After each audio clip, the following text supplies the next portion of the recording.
शिवोऽहं शिवोऽहम्।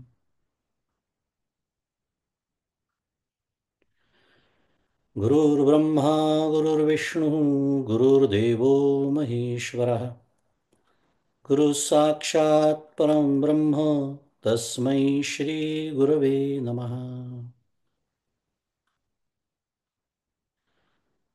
ब्रह्मानन्दं परमसुखदं केवलं ज्ञानमूर्तिं द्वन्द्वातीतं गगनसदृशं तत्त्वमस्यादिलक्ष्यम् एकं नित्यं विमलमचलं सर्वदी साक्षिभूतं भावातीतं त्रिगुणरहितं सद्गुरुं तन्नमामि।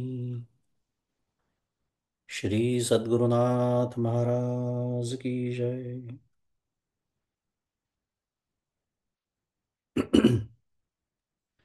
जय जय रघुवीर समर्थ। श्री राम जय राम जय जय राम। श्री राम जय राम जय जय राम। श्री राम जय राम जय जय राम। श्री राम जय राम जय जय राम। श्री राम जय राम जय जय राम। श्री राम जय राम जय जय राम। श्री राम जय राम जय जय राम। श्री राम जय राम जय जय राम।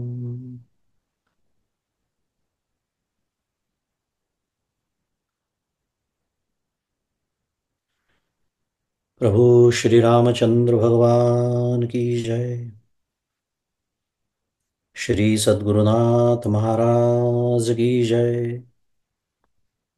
जय जय रघुवीर समर्थ।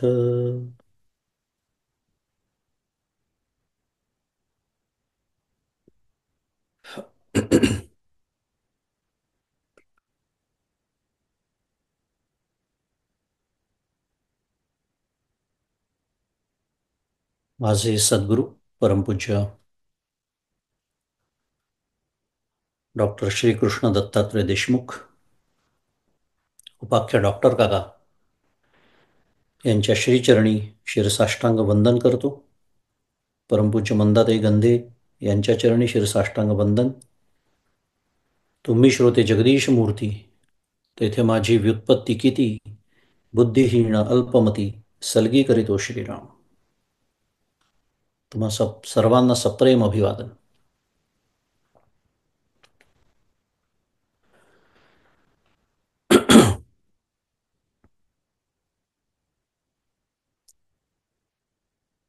आनंदाचे तत्वज्ञान ही मालिका,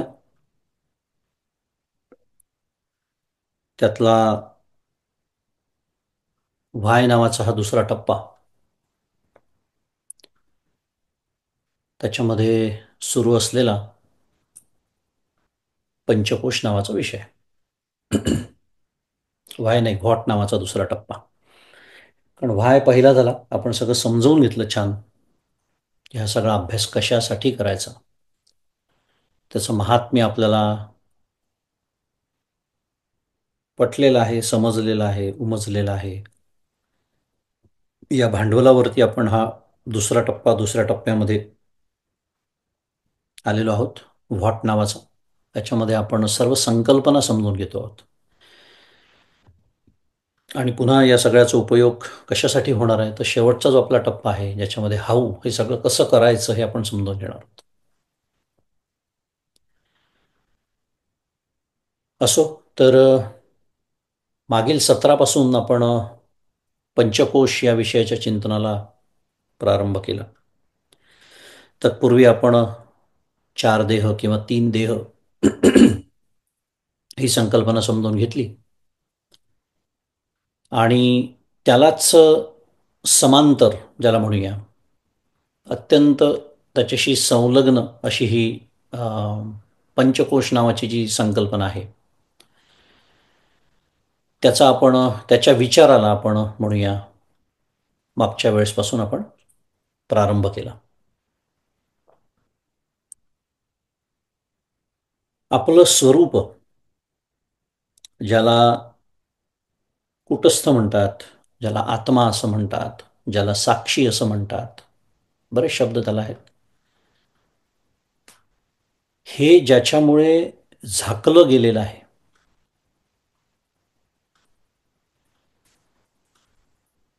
त्याच्यामुळे जे स्वरूप प्राप्तीच्या आपल्या काय म्हणूया आड येत आहे,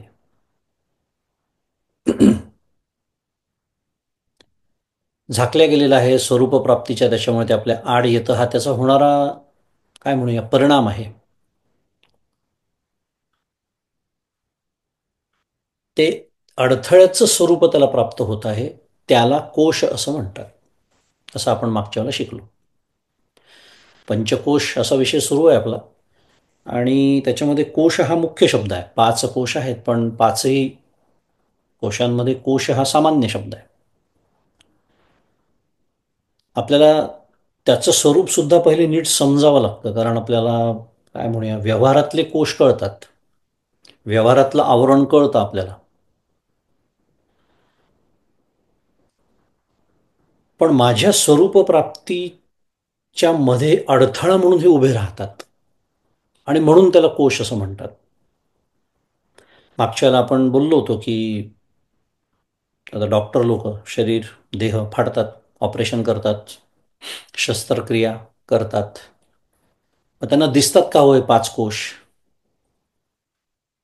पहिला कोश, मग दुसरा कोश, मग तिसरा, असं ते त्याचं ऑपरेशन करतात का, किंवा ते बाजूला करून मग त्यांना ऑपरेशन करावं लागतं का, असं त्याचं स्वरूप नाही. It is not that physical in nature, कारण अत्यंत सूक्ष्म आहे ते. त्यातला पहिलाच कोश ज्याचा आपण मागच्याला विचार केला, तो फार स्थूल आहे, नव्हे त्याच्यावर शस्त्रक्रिया केल्या जातात. पण म्हणून मी म्हणालो की कोश ही सुद्धा संकल्पना पहिली नीट समजून घ्यावी लागते, की माझ्या स्वरूपाच्या स्वरूप प्राप्तीच्या आड ते येतात, अडथळा निर्माण करतात, म्हणून त्याला कोश म्हणायचं, म्हणून त्याला आवरण म्हणायचं. आणि हा अडथळा विचाराने दूर करण्याची जी एक प्रक्रिया, त्याला निरास असं म्हणतात. निरास, निरास शब्दही मागच्याला आपण शिकलो. उजळणीच चालू आहे आपली धावती पटकन नेहमीच्या पद्धतीप्रमाणे. कारण निरास हा शब्द अनेकांना कळत नाही, समजत नाही की निराश करायचं म्हणजे काय करायचं नेमका. आता अन्नमय कोशाचा निराश करायचा म्हणजे हे काय आपल्याला मरायला सांगतायत का, असा अर्थ नाही आहे त्याचा. निरासाची जी प्रक्रिया आहे ती आपण हाऊ या टप्प्यामध्ये जास्त सविस्तर पाहणार आहोत. पण निराश हा विचाराने करायचा आहे, कारण त्या त्या कोशामध्ये माझं तादात्म्य झालेलं आहे. तादात्म्य म्हणजे काय, अन्नमय कोश म्हणजेच मी असं वाटतं की नाही आपल्याला, बस त्यालाच म्हणायचं तादात्म्य. आणि ते जे तादात्म्य आहे तो अविचार आहे, आणि तो अविचार असल्यामुळे त्याचा मुकाबला फक्त विचारानेच होऊ शकतो.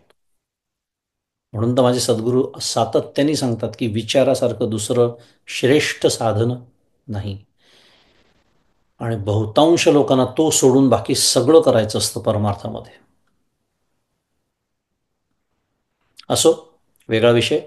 पण विचाराने हे तादात्म्य सोडणं, नष्ट करणं, देह नाही नष्ट करायचा आहे. मागच्याला प्रश्न विचारला गेला होता, मग काय जेवायचंच नाही का, असा अर्थ नाहीच आहे त्याचा. तादात्म्य नष्ट करायचं आहे, त्याच्याबद्दल असलेलं प्रेम, आसक्ती, तो म्हणजे मी, याला म्हणायचं तादात्म्य. हे नष्ट करणं, हे विचाराने दूर करणं, हा त्या कोशाचा अडथळा दूर करणं म्हणजे त्या कोशाचा निराश करणं होय.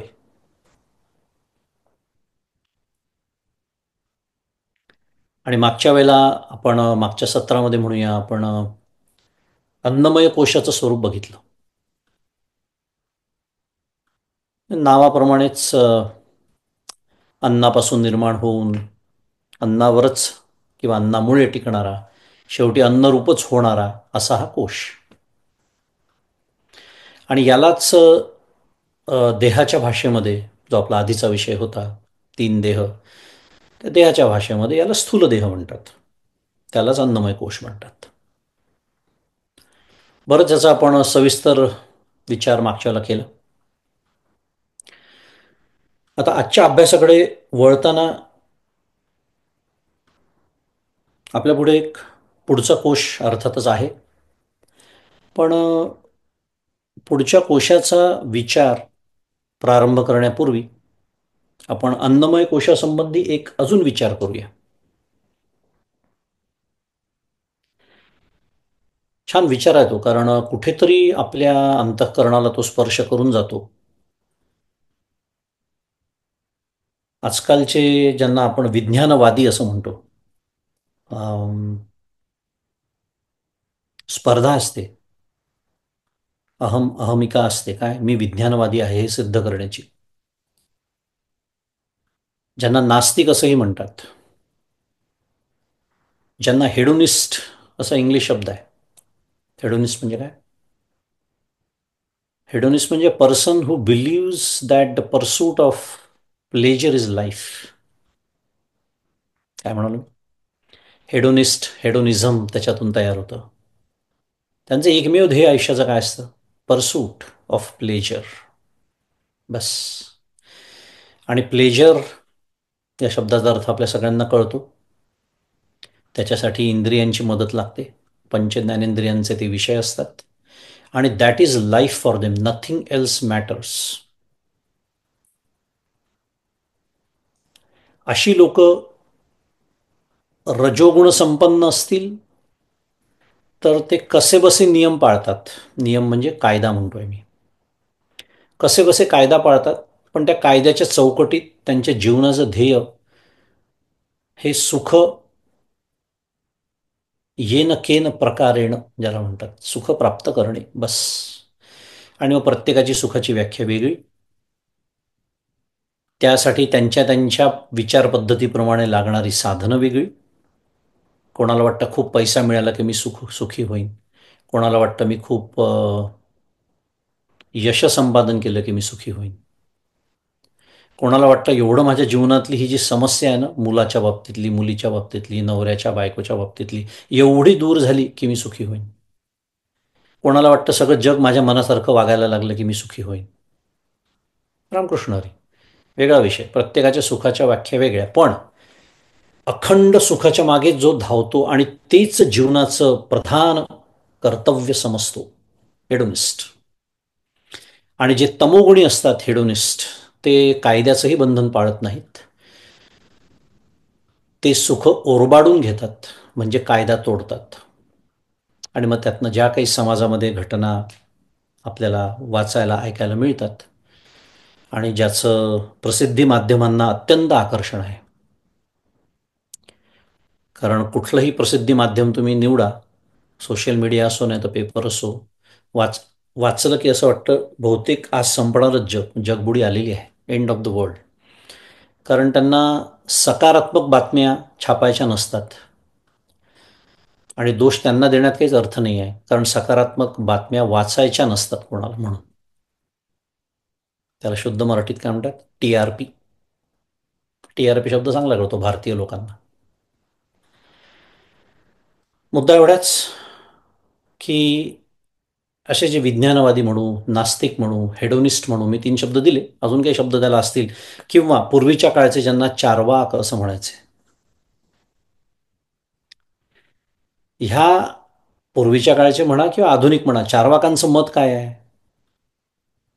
हा अन्नमय कोश म्हणजे स्थूल देह, म्हणजेच आत्मा, म्हणजेच मी. आत्मा याचा अर्थ काय? आत्मा याचा अर्थ मी असा होतो बरं का. आत्मा म्हणजे काय? मी. मी कोण आहे? मी म्हणजे देह. हे त्यांचं पक्क असतं, fundamental premise. That's why there is unbroken pursuit of pleasure. कारण एकदा देह मी म्हटलं की पुढची गाडी अगदी स्वाभाविक आहे. आपण कोणाला नावं नाही ठेवत आहे. आपण अन्नमय कोश समजून घेतो आहे आणि त्यातनं हेही शिकतो आहे की कदाचित मी मागच्याला बोललो असेल भगवद्गीतेतला तो श्लोक, अश्रद्ध धाना पुरुषा धर्मस्यास्य परंतप. या अश्रद्ध धाना या शब्दावरती आचार्यांनी जे भाष्य केलेलं आहे त्याच्यामध्ये ते असं म्हणतात आहेत की अश्रद्ध म्हणजे कोण. आत्ता मी ज्यांची नावं घेतली ते तर अश्रद्ध आहेतच, काही सांगण्याची आवश्यकता नाही. पण मी सुद्धा, मी म्हणजे कोण, जो स्वतःला पारमार्थिक समजतो, तो जर स्वतःला देह समजत असेल तर मी सुद्धा या व्याख्येत कमी जास्त प्रमाणात बसतोच. त्यांना कशाला नावं ठेवायची चारवाक म्हणून. मी भली ज्ञानेश्वरीचा, भगवद्गीतेचा, विवेक चूडामणीचा आणि अजून कुठल्या ग्रंथांचा अभ्यास करत असेल, उपनिषदांचा, पण मी अजूनही स्वतःला देह, ज्या प्रमाणात मी स्वतःला देह मानतो त्या प्रमाणात मी यांच्याच व्याख्येत बसतो. कारण अश्रद्धधाना या शब्दावरती भाष्य करताना आचार्यांनी तेच म्हटलेलं आहे. असुराणाम उपनिषद देहात्मदर्शन म्हणजे काय. असुर म्हणजे राक्षस. राक्षस कोणाला म्हटलंय तर जे स्वतःला देह समजतात, देह म्हणजेच मी, अशी ज्यांची घट्ट समजूत आहे त्यांना आचार्य असुर म्हणतात. प्रत्येकाने आपापला विचार करायचा, कारण पुन्हा परमार्थामध्ये आपल्या स्वतःचा अभ्यास करायचा असतो. अन्नमय कोशाचा आपण विचार करतो आहे आणि अन्नमय कोश किंवा स्थूल देह म्हणजेच मी अशी भूमिका असणारे हे लोक, आणि ते विज्ञानवादी असल्यामुळे त्यांचा थोडासा आपण विचार करूया. तेवढ्यासाठी मी हा एवढा एक मुद्दा मांडतोय फक्त, की हे मत जर आपण स्वीकारलं तर क्षणभर आपण कल्पना करूया, स्वीकारूया त्यांचं मत की हा देह म्हणजे मी. कशी समस्यांना सुरुवात होते पहा. हा देह म्हणजे मी असं जर आपण गृहीत धरलं, आपला हा जो चालू जन्म आहे, आधीचा जन्म आणि पुढचा जन्म, या सर्वच बाबतीमध्ये अडचण निर्माण होते. कारण या स्थूल देहालाच जर मी आत्मा असं म्हटलं, आत्मा असं मानलं, तर याचा अर्थ काय होतो. अगदी गणितीय पद्धतीने हे सगळं, याचा अर्थ असा होतो की देहाबरोबर आत्मा उत्पन्न होतो, देहाबरोबरच तो नष्ट होतो, असं म्हणावं लागेल. ओघाने चालत आहे. हे काही नो रॉकेट, काय म्हणतात, नो रॉकेट सायन्स. कारण देह म्हणजे आत्मा, that's a fundamental premise now we are going ahead with, right. That's something we are trying to validate. आणि देह जो उत्पन्न होतो हे आपल्याला डोळ्यांनी दिसत आहे. देह इथेच नष्ट केला जातो मृत्यूनंतर, हे आपल्याला डोळ्यांनी दिसत आहे. म्हणजे आत्मा देहाबरोबर जन्माला आला, आत्मा देहाबरोबर नष्ट होतो असं म्हणणं ओघाने आलं, जर देह म्हणजे आत्मा असं मानलं तर.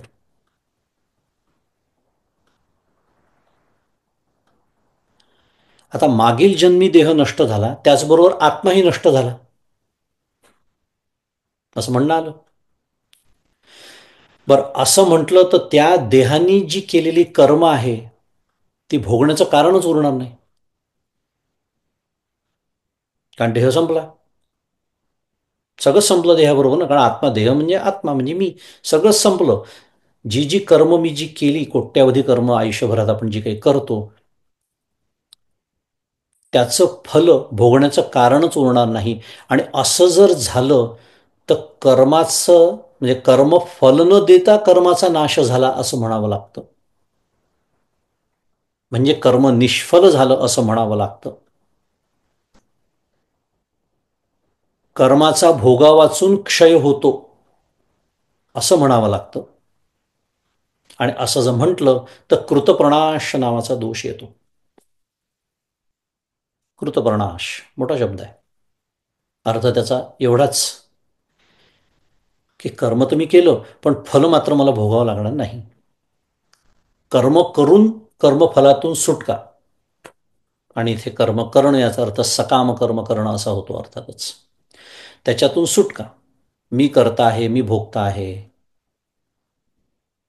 मला कर्माचं फल हवं आहे म्हणजे सकाम कर्म हे सगळं करायचं आणि तरीही फल भोगावं लागणार नाही असं म्हणण्याची परिस्थिती निर्माण होते जर देह म्हणजे आत्मा असं मानलं तर आणि कृतप्रणाश नावाचा दोष येतो.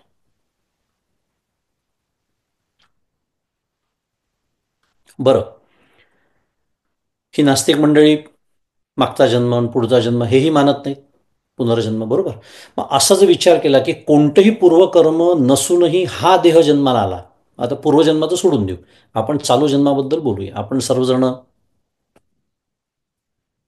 आहे ना, जन्माला आलेलो आहोत अशी आपली ठाम समजूत आहे.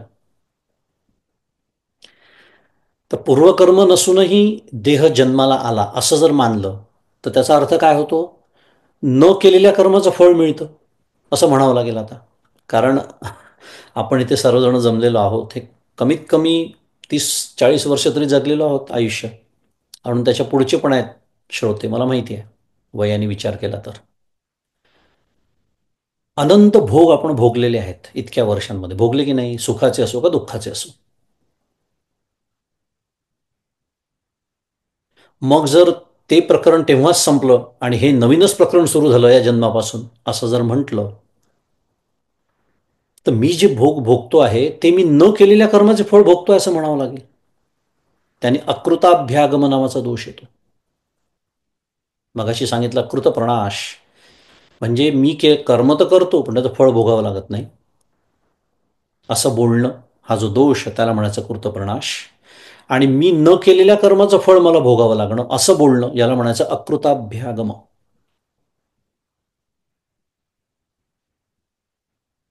ही दोन दोष येतात. बरं, हा जो माझा चालू जन्म आहे त्याच्यामध्ये जी नाना प्रकारची, मी जसं मगाशी म्हणालो, सुखदुःख भोगावी लागतात, विविध प्रकारचे भोग आपल्या वाट्याला येतात, त्याचं काहीच स्पष्टीकरण देता येत नाही. काही स्पष्टीकरण नाही आहे जर मी देहाला आत्मा मानलं तर. कारण देहाला जर आत्मा मानलं तर त्याला काहीच कारण नाही असा अर्थ होतो त्याचा. आणि असं जर त्याला काहीच कारण नाही असं जर मानलं तर सर्व प्राण्यांचे भोग सारखे का नाही असा पुढचा प्रश्न उद्भवतो. मग जर हे जे भोग आहे जीवाला भोगावे लागतात त्याला जर काहीच कारण नसेल तर सर्वांचे भोग सारखे पाहिजे मग. तर्कशुद्ध विचार आहे की नाही? प्रश्न अतिशय तर्कशुद्ध आहेत सगळे. पण आपल्याला तसं दिसतं का आयुष्यामध्ये? तसं नाही दिसत. एक सुखी असतो, एक दुःखी असतो, एक दरिद्री असतो, एक श्रीमंत असतो, एक रोगी असतो, दुसरा निरोगी असतो, एक अल्पायुषी असतो, एक दीर्घायुषी असतो. असतो की नाही पहा? असे जगात अनेक पापी लोक आहेत, त्यांच्याबद्दल लोक बोलतात हे लवकर का जात नाही जग सोडून. बोलतात असं लोक. आणि काही अनेक पुण्यवान जीव असतात जे अल्पवयातच निघून जातात जग सोडून.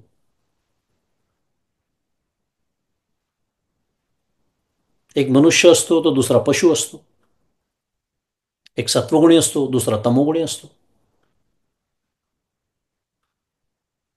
इतकंच कशाला, एक छान तुम्हाला उदाहरण देतो की दोन जुळी भावंड असतात, आपल्याला माहिती आहे सगळ्यांना, आपण जुळ्या लोकांना नक्कीच भेटलो असू. अगदी ते आयडेंटिकल ट्विन्स, शुद्ध मराठी शब्द, जरी नसले तरी जुळे आपल्याला माहिती असतात की अगदी 1 मिनिटाच्या 2 मिनिटाच्या म्हणा काही मिनिटाच्या फरकाने जन्माला आलेले. का बरं जुळ्या भावंडांचा दृष्टांत मी आत्ता घेतोय? कारण most of the variations have been removed from the equation. कारण याचं स्पष्टीकरण देण्यासाठी विज्ञानवादी सरसावून येतात, नाही नाही असं कसं, त्यांचं ते सगळं वेगवेगळं आहे, कारण त्यांचे आईबाप वेगळे, त्यांचं शिक्षण वेगळं, त्यांची परिस्थिती वेगळी. ठीक आहे, जुळ्या भावांची उदाहरण, मोस्ट ऑफ द व्हेरिएशन्स. कारण आईबाप तेच, जन्माची वेळ फक्त 1-2 मिनिटांनी इकडे तिकडे, घर तेच, संस्कार तेच, शिक्षक तेच, शाळा तीच, समाज तोच, राष्ट्र तेच. त्या दोघांना जी आजूबाजूची परिस्थिती मिळालेली आहे ती जवळपास तीच आहे, बरं, हे काही एक उदाहरण नाही, अनेक जुळी भावंड आत्तापर्यंत आनंद होऊन गेले आणि आनंद होणार आहेत. पण त्या दोन जुळ्या भाऊ म्हणा, बहीण म्हणा, यांच्या जीवनामध्ये विलक्षण फरक असतो. शुद्ध मराठीत, all external factors are the same, so there has to be something that is different, isn't it?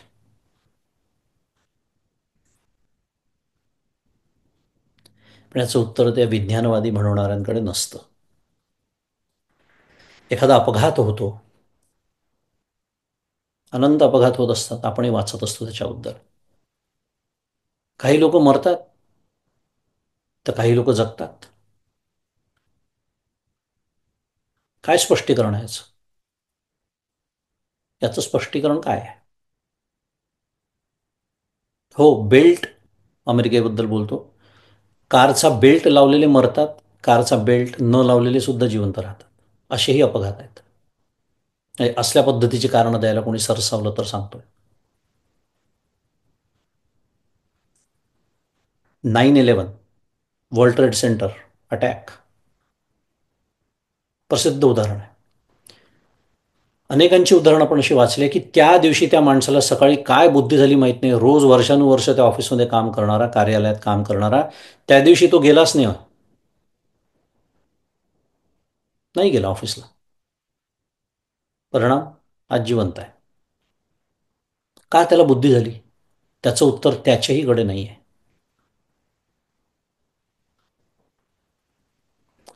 सारांश, हा जो कर्मविपाकाचा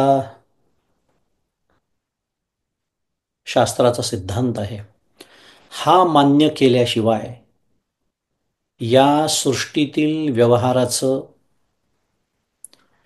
किंवा प्रत्यक्ष सृष्टीच्या निर्मितीचं सुद्धा म्हणूया, तर्कशुद्ध स्पष्टीकरणच देता येत नाही. ही जी शुद्ध मराठीमध्ये कॉन्टिन्युइटी आहे, एका जन्मापासून दुसऱ्या जन्मापर्यंत, कारण कर्मफल नावाचं जो कार्यकारण भाव, कर्मविपाक, त्याचा सिद्धांत, हा मान्य करून, पुनर्जन्म मान्य करून, शास्त्रांनी बसवून दिलेली ही जी 3 देहांची म्हणूया, 5 कोशांची जी घडी आहे, आणि घडी याचा अर्थ काय? ते अनात्म आहे, म्हणजे ते आत्म नाही. जो आपला मूळ विषय जिथून सुरुवात केली मी, जे त्याला आत्म समजतात, म्हणजेच देहालाच मी समजतात, हे किती मूढपणाचं, आणि त्याला शास्त्र तर तुच्छच म्हणतं चार्वाक मताला. इतका वेळ सुद्धा द्यायला त्याला काही अर्थ नाही असं समजतात शास्त्रकार. पण आपण विचार करू, कारण विज्ञानवाद कुठे नाही म्हटलं तरी असतोच आपल्या अंतःकरणात ठाण मांडून बसलेला. ते अनात्म आहे, ते आत्म नाही, हे आपण शांतपणे आणि श्रद्धेने स्वीकारण्यातच आमचं हित आहे. कारण ज्या तत्वाला आत्मा म्हणतात, कुटस्थ म्हणतात, साक्षी म्हणतात, मगाशीच मी बोललो, हे मानवी बुद्धीच्या पलीकडचं प्रकरण आहे. प्रकरण आहे म्हणजे काय? तत्व आहे.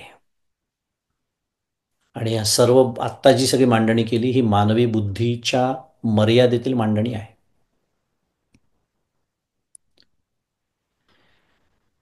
कठोपनिषद त्याचा छान बोध करतं. मनसै वेद माप्तव्यम नेह नानास्ति किंचन, मृत्योः स मृत्युम गच्छति य इह नानेव पश्यति. कठोपनिषद.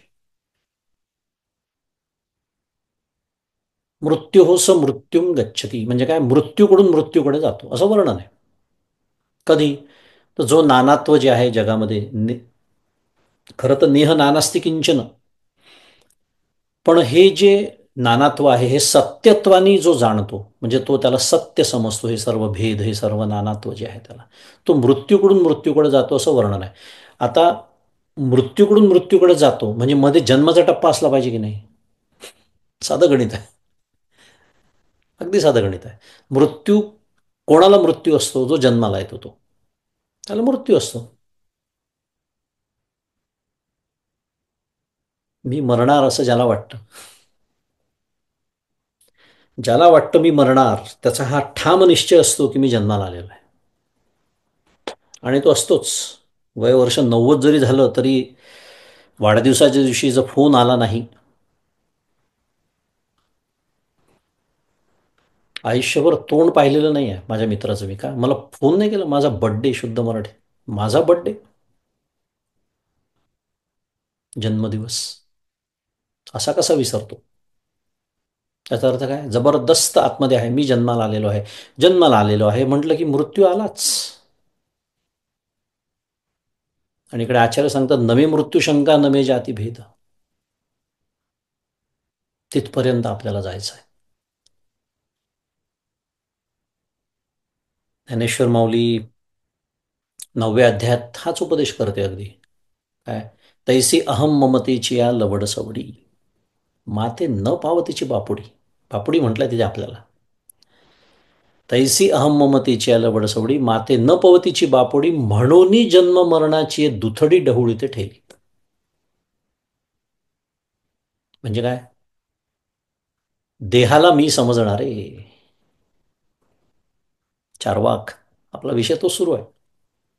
जे देहाला मी असं समजतात, आणि देहाला मी असं एकदा म्हटलं, मी म्हटलं की माझं आलं. डॉक्टर काका त्याला, परमपूज्य काका त्याला ट्रॅक्टर आणि ट्रॉली असा दृष्टांत देतात. ट्रॅक्टरच्या मागे जशी ट्रॉली ओढल्या जाते, घेऊन जातलं, तिला स्वतंत्र काही नाहीच आहे अस्तित्व. त्यामुळे मी देह म्हटला की माझं आलंच, मग त्याच्या सर्व संबंधित आले. त्यात आपण त्याला एकच वर्गीकरण करून टाकू त्याचं, सजीव आणि निर्जीव, संपलं. कारण सजीवात सगळे नातेवाईक, घरातले, घराच्या बाहेरचे, दूरचे, नको असलेले, हवे असलेले सगळे आले. आणि निर्जीवमध्ये सगळं झालं, घर, गाडी, पैसा, हे ते सगळं काही. ह्या मी आणि माझे यांना समजण्याच्या आणि अखंड आयुष्यभर त्याच्या गडबडीमध्ये, लवड सवडी, जे भ्रांत झालेले आहे, दीन झालेले आहेत. बापुडी म्हटलंय, दीन. ते काय, त्यांचं काय होतं? माते न पवतीची, मला प्राप्तच होत नाहीत ते. आणि भगवंताची प्राप्ती झाली नाही, मग काय होतं? म्हणूनही जन्म मरणाची दुथडी. जन्म आणि मरण या दोन तीरांच्या डोहामध्ये गटांगळ्या खात तो जीव राहतो. मृत्यू संसार वर्तमनी याच्यावर भाष्य करते माऊली. वर्तमन याचा अर्थ रस्ता, मार्ग.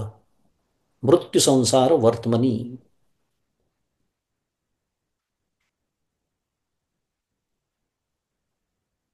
भगवंताची प्राप्ती होत नाही जोपर्यंत अहम आणि ममता जात नाही. आणि अहम आणि ममतेचं जन्म किंवा निर्माण होण्याचं कारण आपण पाहतोय, कोश, अन्नमय कोश, तो मी आहे. ही जी जबरदस्त समजूत आहे, ज्याला आपण देहबुद्धी असं मागच्या शब्द वापरला होता. कंठशोष करून शास्त्रकार सांगतात आहे, संत सांगतात आहे, देहबुद्धीचा निश्चयो ज्या ढळेना, तया ज्ञान कल्पांत काळी कळेना. मनोबोध. बाकी काही करा तुम्ही परमार्थाच्या नावाने, देहात्मबुद्धी जर कमी होत नसेल माझी, तर माझी अध्यात्मामध्ये प्रगती म्हणा, किंवा मी समजतो तसा परमार्थ माझा सुरू नाही, असा त्याचा अर्थ होतो. असो, हा अन्नमय कोशासंबंधी आपण अजून एक महत्त्वाचा विचार केला. कशासाठी केला? मी जसं म्हणालो की परमपूज्य काका नेहमी सांगतात, आणि खूप महत्त्वाचं आहे, जगाने काय करावं हा आपल्या चिंतनाचा विषय असू नये. जग जगापरी चाले, ते ईश्वर सूत्रे बांधले, ते सूत्र हाती घेतले ऐसे न व्हावे. जगाची काळजी नाही करायची आपल्याला. जगाने कसं जगावं, ते चारवाक योग्य का योग्य, ते त्यांचं पाहतील. मी चारवाकांच्या व्याख्येत बसू नये, हे महत्त्वाचं आहे. याच्यासाठी हा विचार केला आपण. आपल्याला असं वाटतं मी नसतो, पण म्हणून मी अश्रद्ध धाना पुरुषा धर्मसास्य परंतप याची आठवण करून दिली की मी ज्या प्रमाणात स्वतःला देह समजतो, त्या प्रमाणात शंकराचार्यांच्या व्याख्येप्रमाणे मी असुर आहे, तेवढ्या प्रमाणात. भलेही मला डोक्यावर दोन शिंग नसले तरी. गमतीचा विषय. कारण आपल्याला असुर वगैरे म्हणजे ते पुराणातले असुर आणि ते टी व्हीवर दाखवलेले एवढंच आठवतं बघ. आणि म्हणून पक्की खात्री असते की मी असुर नाही. पण I can't certify myself. शास्त्रकार आणि संत जर मला प्रमाणित करत असतील तरच. आणि it is not binary also. It's not zero or one, right. काही प्रमाणात, कमी अधिक प्रमाणामध्ये मी स्वतःला देह समजत असेल तर मी असुर आहे. आपल्या अभ्यासासाठी पुढचा कोश आहे आपल्यासमोर, ज्याला प्राणमय कोश असं म्हणतात. अन्नमयाचा बराच विचार करून झाला आणि मागच्या वेळेला मी बोललो होतो आपण स्थूलाकडून सूक्ष्माकडे जातोय. अन्नमय कोश समजायला निदान तसा सोपा आहे, कारण इंद्रिय गोचर आहे, म्हणजे इंद्रियांचा विषय आहे. डोळ्याला दिसू शकतो, हाताला स्पर्श करू शकतो, आरशात स्वतःचं प्रतिबिंब पाहता येतं देहाचं, इत्यादी. इथून पुढे मात्र आता आपण सूक्ष्मतेमध्ये शिरतो आहोत. उरलेले जे चार कोश ते इंद्रिय गोचर निश्चित नाही आहे, पण अनुभवाचा विषय निश्चित आहेत. कसे ते आपण बघणारच आहोत. प्राणमय कोश पुन्हा एकदा अन्नमय कोशापेक्षा सूक्ष्म. 5 प्राण आणि 5 कर्मेंद्रिय मिळून हा प्राणमय कोश तयार होतो. पंचप्राण आणि पंचकर्मेंद्रिय. आपण त्याच्या आधी मला वाटतं विचार केलेला आहे की आपण जेव्हा इंद्रिय शब्द वापरतो तेव्हा इंद्रियांचाही अर्थ स्थूल इंद्रिय असा होत नाही. तो विचार येईलच हळूहळू, पण लक्षात ठेवायचं की हे जे प्राणमय कोशाची व्याख्या आपण आता शिकतोय त्याच्यामध्ये 5 प्राण आणि 5 कर्मेंद्रिय, याचा अर्थ हात पाय, त्यांचा समावेश त्याच्यात नाही आहे, कारण हे तर सूक्ष्माबद्दल बोलतोय. आत्ताच म्हणालो मी, कर्मेंद्रिय आणि ज्ञानेंद्रिय हे सूक्ष्म आहेत. त्या सूक्ष्म इंद्रियांबद्दल आपण बोलतोय. हे मिळून प्राणमय कोश तयार होतो. जो वायू आपल्या देहामध्ये नखशिखांत व्यापून राहिलेला आहे,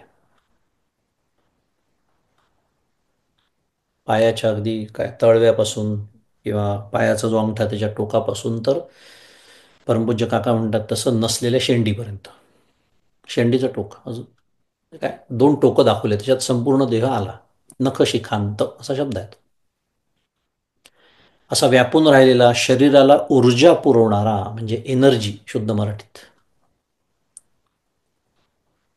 आणि व्यान रूपाने जो इंद्रियांना कार्यक्षम करतो, ज्याच्यामुळे सर्व इंद्रिय कार्य करू शकतात. कुठपर्यंत? आपण साधी डोळ्याची पापणी लवणं ज्याला म्हणतो ना, बीटिंग अँड आयलिड, की जी क्रिया हजारो वेळा दिवसातून घडत असेल आणि नकळत आपल्याला कळत सुद्धा नाही की आपण पापणी मिटली आणि उघडली, ही जी एवढीशी हालचाल आहे, ह्याला सुद्धा ऊर्जा लागते, कारण ऊर्जेशिवाय हालचाल नाही असा नियम आहे. If there is a moment, there has to be energy involved.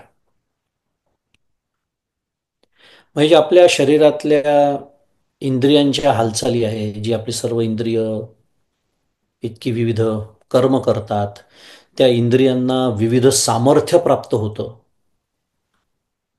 कमी जास्त आपल्याला विलक्षण सामर्थ्य असतं इंद्रियांना. हे सर्व होण्यासाठी जो ऊर्जा पुरवतो, द सोर्स ऑफ एनर्जी, प्राणमय कोश. आणि त्या भूमिकेमध्ये त्याला व्यान असं म्हटलंय. पंचप्राण आपल्याला माहित आहे, प्राणपान व्यान उदान समान वगैरे वगैरे. तो व्यान रूपाने इंद्रियांना काय करतो? कार्यक्षम करतो.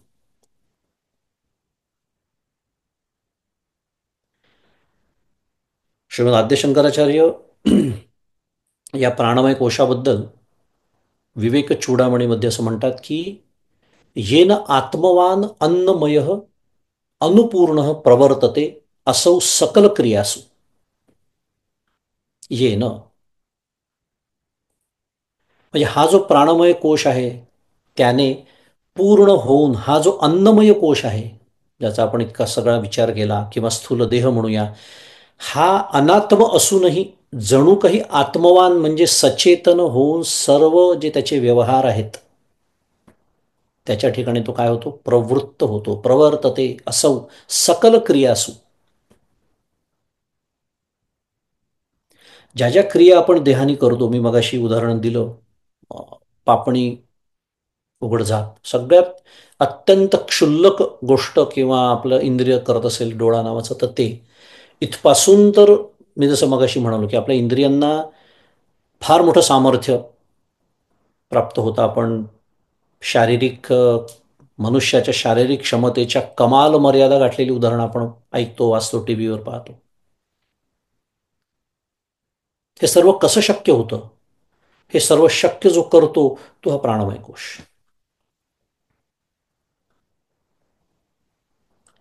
या प्राणमय कोशामुळे हा देह सचेतन झाल्यासारखा वाटतो. पहा कसं आपली गाडी कशी बिघडत जाते, त्याच्यासाठी इतकं सगळं सविस्तर वर्णन आपण पाहतोय. सकाळी उठल्यापासून ज्या हालचाली आपले सुरू होतात ते रात्री झोपेपर्यंत, जे काही व्यवहार मी करतो, शारीरिक हालचाली करतो लहान मोठ्या, हा अन्नमय कोश ज्या हालचाली करतो, इट इज, ते छान इंग्लिशमध्ये वाक्य असतं, पॉवर्ड बाय प्राणमय कोश.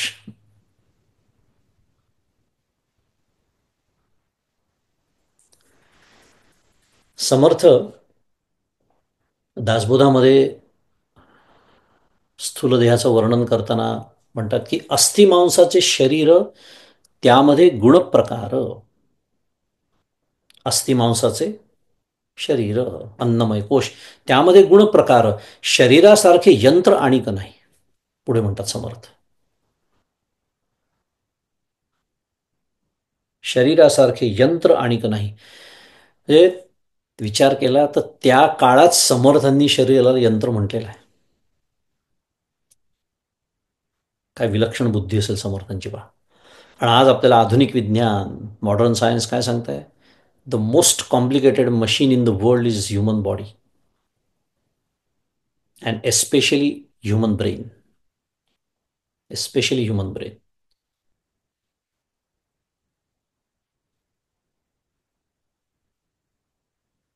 व्हेरी सॉफेस्टिकेटेड, कॉम्प्लिकेटेड म्हणजे सॉफेस्टिकेटेड मशीन म्हटलेलं आहे. मग समर्थ तेच म्हणतात त्या दासबोधात, शरीरासारखे यंत्र आणिक नाही. दुसरं यंत्र नाही आहे शरीरासारखं. मनुष्य देहाचा विशेषतः विचार सुरू आहे. कारण हास्य देह म्हणून पुढे कामात येतो जर आणला वापरात, तर कशासाठी? या नरदेहाची न संबंधी बहुत पावले उत्तम पदे. हे फक्त याच देहात शक्य आहे, इतर कुठल्याच देहामध्ये हे शक्य नाही. या नरदेहाची न संबंधे बहुत पावले उत्तम पदे. अहंता सांडुनी स्वानंदे सुखी झाले. शरीरासारखे यंत्र आणिक नाही. जसं आपल्याला माहिती आहे विजेची उपकरणं असतात. विजेची उपकरणं म्हणजे आपल्या शुद्ध मराठीत त्याला इलेक्ट्रिकल इक्विपमेंट्स म्हणतात. विजेवर चालतात.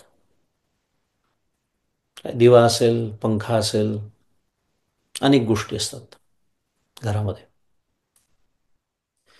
तसं हे जे देहरूपी यंत्र आहे, हे प्राणाच्या ऊर्जेने कार्यरत होतं. आता समजायला अजून छान सोपं झालं. जसं तर इलेक्ट्रिक करंट, ती वीज, ती पुरवली की सगळी यंत्र कामं करायला लागतात आपापली.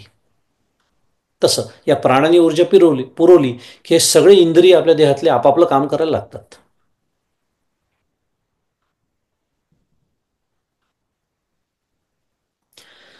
पण असं जरी असलं तरी जशी ती वीज आत्म ठरत नाही. आत्म ठरत नाही म्हणजे काय? वीज विजेच्या आधारावरती सगळी यंत्र कामं करायला लागली म्हणून वीज आत्म नसते ठरत. वीज ही अनात्मच आहे. वीज हा जो प्रकार आहे ती अनात्मच आहे. कारण आपल्याला कळतंच विज्ञानामुळे वीज म्हणजे काय. फ्लो ऑफ इलेक्ट्रॉन्स, अनात्मच आहे ती.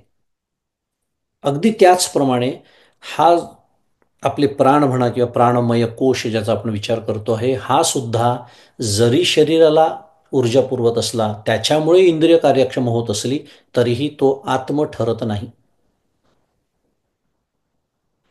आणि आत्म ठरत नाही याचा साध्या भाषेमध्ये अर्थ, तो म्हणजे मी नाही. मगाशीच आपण अर्थ बघितला सुरुवातीला. आत्म म्हणजे आत्मा म्हणजे मी.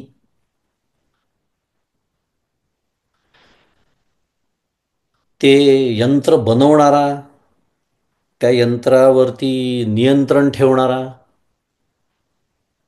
अगदी त्या विजेची सुद्धा निर्मिती करणारा किंवा तिचं नियमन करणारा जो असतो तो चेतन असतो आणि तो वेगळाच असतो. तो वेगळाच असतो. हा जो प्राणमय कोश आहे हा अपंचीकृत वायूपासून झालेला आहे. मी इथे बोललो होतो का या व्यासपीठावर मला आठवत नाही, पण अपंचीकृत पंचमहाभूत, ज्यांना तन्मात्रा असं म्हणतात, तत् मात्र केवळ तेच असं आपण शिकलो होतो. त्याचा जो रजांश, या पाचही भूतांचा जो रजांश, त्या मिलित रजांशापासून प्राणमय कोश तयार होतो, पंचप्राण तयार होतात. पण ते अपंचीकृत आहेत, म्हणजे ती पाच महाभूत अजून मिसळलेली नाही आहेत एकमेकांमध्ये. इतका सूक्ष्म हा देह आहे. मुद्दा अपंचीकृत वायूपासून झालेला आहे. पण मुद्दा आता आपल्याला काय बघायचा आहे की the raw material that has been used itself is अनात्म. सांगण्याचा उद्देश काय सुरू आहे, जर वायू नावाच्या महाभूतापासून जो प्राणमय कोश निर्माण झालेला आहे आणि हा अपंचीकृत वायू नावाचं महाभूत हे स्वतःच अनात्म आहे. अनात्म याचा अर्थ फिजिकल इन नेचर, त्याच्यापासून तयार झालेला. त्यामुळे स्वाभाविकच प्राणमय कोश कसा असला पाहिजे, अनात्म असला पाहिजे.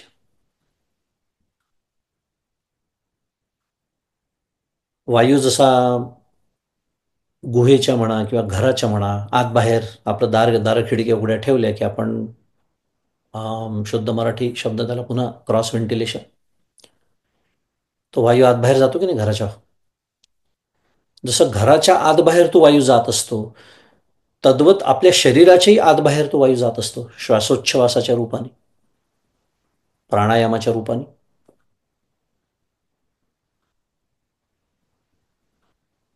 तो स्वतःलाही जाणीत नाही, तसेच तो इतरांना इतरही काही जाणीत नाही. त्या प्राणाला कळतं का, त्या प्राणमय कोशाला कळतं का, प्राणाला कळतं का की मी आता हालचाल करतोय, मी आता आतमध्ये जातोय, मी बाहेर जातोय,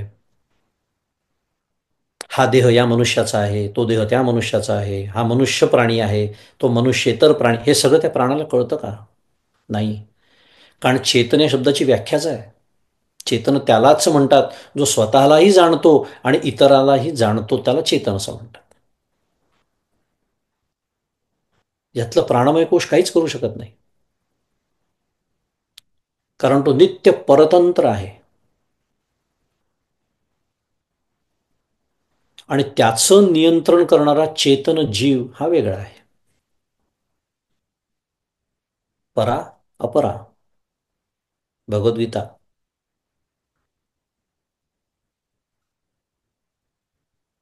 अपरयमितस्त्वन्यम प्रकृतीम विद्धि मे पराम जीवभूतम महाबाहो ययेदम धार्यते जगत. अपर प्रकृतीचाच भाग आहे प्राणमय कोश, कारण तो बनलेलाच मुळात मी जसं म्हणालो अपंचीकृत वायू, मिलित रजांश असो, त्याचं नियंत्रण करणारा चेतन जीव वेगळा. हे सगळं कशासाठी सांगायचं, दोन गोष्टींसाठी, की तो मी नाही आहे हे समजून घेण्यासाठी सगळं सुरू आहे. हा सगळा अभ्यासच मुळात त्याच्यासाठी सुरू आहे. आपल्याला कुठे जाऊन परीक्षा द्यायची नाही आहे, पंचकोशां नावाचा पेपर नाही आहे कुठे. कारण स्थूलबुद्धीचे लोक असं समजतात की ज्या अर्थी हा देहाला, की ज्याच्यामुळे या देहाला चैतन्य प्राप्त होतं, चैतन्य म्हणजे ऊर्जा म्हणायचं आहे, त्याच्यामुळे हा देह कार्यक्षम होतो, इंद्रिय कार्यक्षम होतात, हे सर्व प्रदान करणारा हा प्राणमय कोश म्हणजे प्राण. बरं, प्राणा वाचून देह क्षणभरी टिकत नाही, हा अनुभव आहे. इंद्रिय नसेल तर चालेल, एखादं आंधळा मनुष्य असतो की नाही, असतो. आंधळा, मुका, बहिरा, काही झालं गडबड झाली, एखादं पाय कापून टाकला डॉक्टरांनी, गँग्रीन झालं, तरी जिवंत आहे आपल्याला दिसतं का? प्राण आहेत ना अजून. पण प्राण गेला आणि जिवंत आहे असं दिसतं का कुठे? नाही. म्हणजे प्राणा वाचून देह क्षणभर टिकत नाही. हा अनुभव सुषुप्तीमध्ये. सुषुप्तीमध्ये इंद्रियांचा आणि अंतःकरणाचा अभाव आहे. सुषुप्ती म्हणजे गाढ झोप. तिथे इंद्रिय आहेत का? नाही. अंतःकरण आहे का? नाही. कारण अंतःकरण जर जागं असेल तर झोप लागलेलीच नाही आहे. मग यांचा अभाव आहे, पण प्राणांचं कार्य मात्र सुरू असतं. म्हणून तर जीवन व्यवहार होतो. म्हणून तर सकाळी उठतो की नाही आपण. नाही तर रात्रीचं आटोपलं असतं सगळं. मुद्दा आहे की स्थूल शरीराचा आणि प्राणाचा वियोग म्हणजेच मरण, हे आपल्याला कळतं. हे मी कशासाठी सांगितलं? हे सगळं कळत असल्यामुळे जो स्थूल बुद्धीचा, त्याला संत किंवा शास्त्र मूढमती असं म्हणतात, म्हणजे मूर्ख आपल्या साध्या भाषेमध्ये. तो काय समजतो? याचा अर्थ प्राणमय कोश म्हणजे किंवा प्राण म्हणजेच आत्मा. कारण आहे, पहा कसं एक एक एक गोष्ट चुकली की पुढचे सगळं चुकत जातं. मी देह हे जर मानलं तर मग हे बनणं बरोबर आहे. कारण तो गेला की मी जाणार.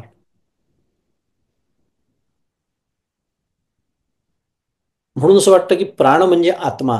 पण अनेक वेळेला काय म्हणूया, थोडंसं एक टोकाची भूमिका घेऊन सांगावं लागतं की एखादा मृतदेह जरी समोर पडलेला असेल तरी त्याच्यात आत्मतत्व आहे का नाही, असे विचारच नाही करत आपण कधी. आणि नाही म्हणावं तर मी शास्त्रापेक्षा आणि संतांपेक्षा श्रेष्ठ झालो. कारण संत म्हणतात रीता ठावया राघवी विण नाही. तुकाराम महाराज म्हणतात त्रिभुवन संचली विठ्ठल का. ज्ञानेश्वर महाराज म्हणतात ते जे सदा सर्वत्र सम. आणि मला एक अशी जागा सापडली जिथे आत्मा नाही आहे, म्हणजे मी श्रेष्ठ झालो. इतका मी मूर्ख आहे. मुद्दा असा, श्रेष्ठ म्हणजे मूर्ख या संदर्भामध्ये. मुद्दा आपला सुरू आहे, आत्मा येत नाही आणि जात नाही कारण त्याला जायला यायला जागाच नाही. कारण अशी जागाच नाही जिथे तो नाही. तो जाईल कुठे आणि येईल कुठून? तदेजती तन्नेजती तद्दुरे तद्वंतिके, उपनिषद सांगतं.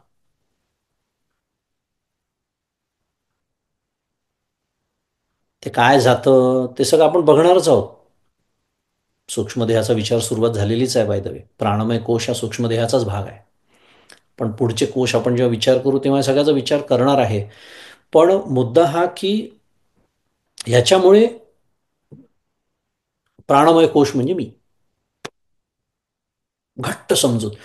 आणि अशा मूढमती लोकांचं जे जीवन असतं, आपण दोन तीन गोष्टी पाहतोय या कोशांचा अभ्यास करताना. उद्देशच आपला तो आहे की हा देह मी आहे असं समजणाऱ्यांची लक्षणं काय असतात, त्याच्यानंतर त्याचा निराश कसा करायचा, हे काही आपण मुद्देच पाहतोय. असे जे मूढमती लोकांचं जे जीवन असतं ना, ते अखंड व्यायाम, कसरत, खेळ. मग पुन्हा मागच्यासारखाच मुद्दा आला. जसं अन्नमय कोशाच्या वेळेला मग जेवू नये का असा प्रश्न, तसं मग काय व्यायाम करू नये का असं सांगणं सुरू नाहीच आहे. पण व्यायाम हेच जे जीवन समजतात. म्हणजे काय? वय वर्ष 80, एव्हरेस्ट सर करायचं आहे अजून मला. पुन्हा मी सांगतोय, सामान्य माणसाने काय करावं हा विषय इथे सुरू नाही. जो जात असेल आणि वयाच्या 80व्या वर्षी एव्हरेस्टवरती, त्याचं कौतुकच करायला पाहिजे, टाळ्याच वाजवायला पाहिजे. कारण त्याच्या शारीरिक क्षमतेचं कौतुक आहे ते. मुद्दा हा आहे, ह्याच्यासाठी मनुष्य जीवन मिळालेलं आहे का, हा विषय सुरू आहे. व्यायामाचेही प्रकार असतात. आयुष्याच्या टप्प्याप्रमाणे व्यायामाचे प्रकार बदलत जातात. कारण व्यायामाचा उद्देश काय आहे, तर माझं शरीर निरोगी राहावं. बरं, शरीर निरोगी कशासाठी ठेवायचं आहे? कारण शरीर हे साधन आहे. खलु साधनम. कशाचं साधन आहे? अहो, आत्मप्राप्तीचं साधन आहे, स्वरूपप्राप्तीचं साधन आहे. त्यामुळे ते साधन, जशी आपली गाडी, मी गाडी वापरीन पण मेकॅनिककडे नेणारच नाही, ना ऑइल चेंज करीन, ना टायरमध्ये हवा भरीन, काहीच करणार नाही असं म्हणून चालतं का? नाही. पण जर मी गाडीच सजवत बसलो आयुष्यभर, सकाळी उठल्यापासून काय करतोय? काय गाडी सजवतोय. तसं व्यायाम हेच ध्येय ज्यांच्या जीवनाचं झालेलं असतं. स्पोर्ट्स आजकाल त्याला फार अट्रॅक्टिव्ह आकर्षक शब्द आहे, स्पोर्ट्स. अखंड स्वतः खेळणे, दुसऱ्याचा पाहणे, त्याच्याच भोवती त्याच्याच गप्पा, त्याच्याच भोवती सगळं जे काही चाललेलं असतं. थोडक्यामध्ये प्राण आणि आपली कर्मेंद्रिय यांच्यामध्ये ज्याची मनोवृत्ती गुंतून राहते अखंड, त्याला समजायचं तो प्राणमय कोशात अडकलेला आहे. आणि हाच तो अडथळा आहे. हाच तो अडथळा आहे ज्याची मांडणी आपण सुरुवातीला केली, जिथून बोलायला सुरुवात केली, की कोश म्हणजे अडथळा. म्हणून मी म्हणालो व्यायामाला नावं ठेवणं सुरू नाही आहे. पुन्हा एकदा सांगतो, व्यायाम करायलाच पाहिजे, शेवटपर्यंत करायला पाहिजे. पण तो किती करावा, कसा करावा याचं तारतम्य बाळगायला पाहिजे. व्यायाम हे ध्येय जीवनाचं नाही असू शकत. पारमार्थिक माणसाबद्दल बोलणं सुरू आहे. ध्येय सांभाळायचंच आहे. त्याला अन्न द्यायचं आहे, त्याला औषध द्यायचं आहे, डॉक्टरने म्हटलं ऑपरेशन करा, करून घ्यायचं आहे. पण कशासाठी हे महत्वाचं आहे. तो देह मी कशासाठी सांभाळतोय, कशासाठी टिकवतोय. तर या नरदेहाची संबंधे बहुत पावले उत्तम पदे याच्यासाठी. आणि सर्वात शेवटचं वाक्य, जो प्राणमय कोशालाच आत्मा समजतो, म्हणजे प्राणमय कोश म्हणजेच मी असं समजतो, त्याच्या आयुष्यामध्ये काय असतं, स्वाभाविकपणे मृत्यूचं महाभय असतं. कारण तो गेला की मी जाणार, ही घट्ट समजूत असते. ह्याच्यासाठी सगळं वर्णन केलं की प्राणमय कोश कसा अनात्म आहे. आणि अनात्म आहे याचा पुन्हा एकदा अर्थ, तो मी नव्हे.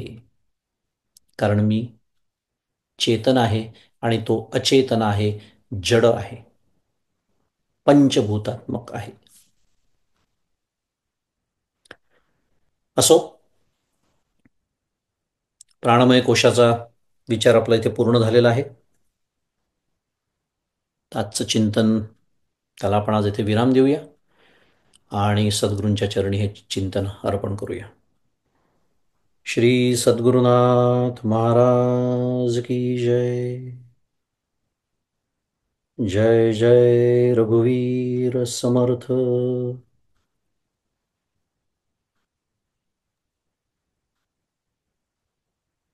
प्रश्न घेणार. आता भजन सेवा आणि प्रश्नोत्तराकडे वळू. आणि नक्कीच प्रश्न असणार आहेत लोकांच्या मनात. आपल्याला भजन सेवा देण्यासाठी आज राधा देशपांडे आपल्याकडे आहेत आलेल्या. राधा आहे का?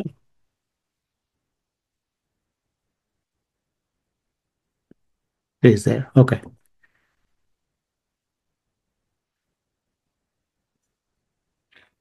जय राधा श्रीराम. जय श्रीराम. Over to you.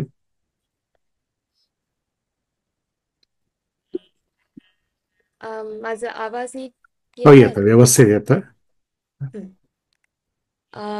मी मंगेश काकांना इथनच नमस्कार करते आणि सुरुवात करू. हो हो, अवश्य. सद्गुरुनाथ महाराज की जय. किसी ने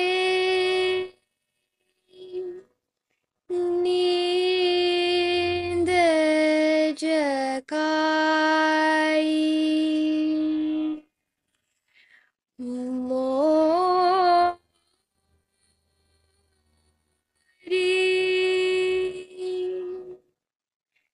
किसी ने नींद जगाई मोरी, किसी ने नींद जगाई मोरी, किसी ने नींद जगाई.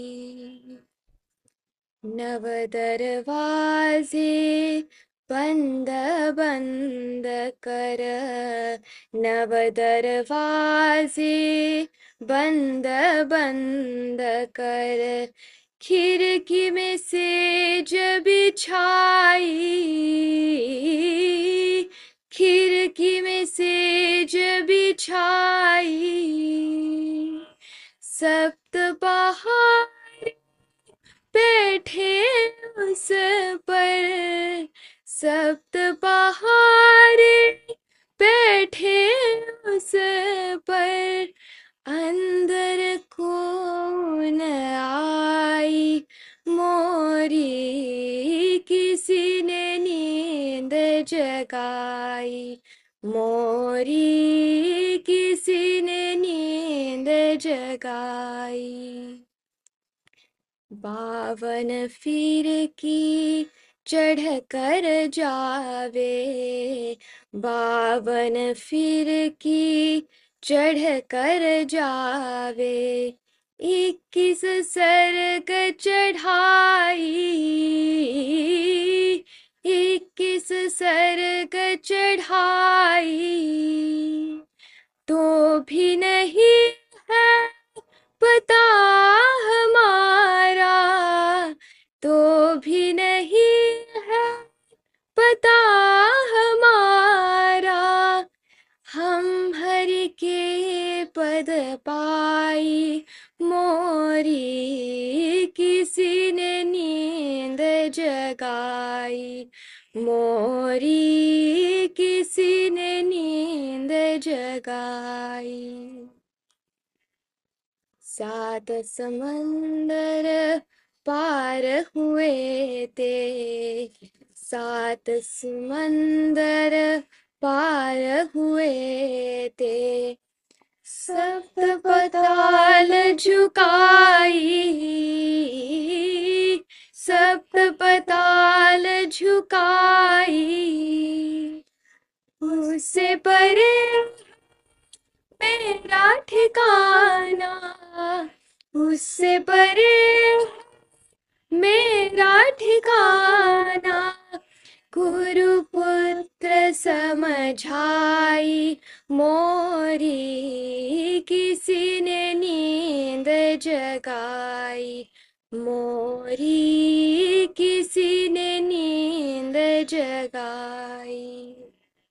अपने पन में आप डूबेंगे, अपने पन में आप डूबेंगे, मृत्यु बिन मर जाए, मृत्यु बिन मर जाए, नारायण कहे मान प्यारे, नारायण कहे मान प्यारे, अपन में समझाई मोरी, किसी ने नींद जगाई मोरी, किसी ने नींद जगाई, नींद जगाई, नींद जगाई।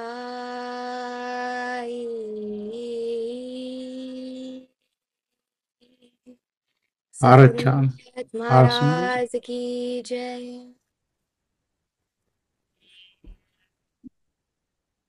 किसीने मोरी नींद जगाई. खरं तर तोच आपला इथे विषय चाललेला आहे.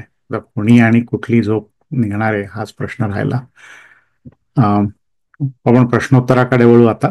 कुणाला प्रश्न असेल तर अवश्य आपला कॅमेरा चालू करून विचारू शकता. अतुलजी, तुम्ही हात वर केला होता आय थिंक. मी अतुल हातोडे. नमस्कार काका. महेश दादा. अन्नमय कोश आणि प्राणमय कोश याच्यामध्ये जो आपण म्हणतो की संत ज्ञानेश्वरांनी समाधी घेतली 21व्या वर्षी, तर त्यांनी समाधी घेतली म्हणजे या कुठच्या याच्यामध्ये येतं प्राणमय कोश, आणि ते तंत्र काय, म्हणजे समाधी घेण्याचं तंत्र काय, हा मुख्य प्रश्न आहे माझा.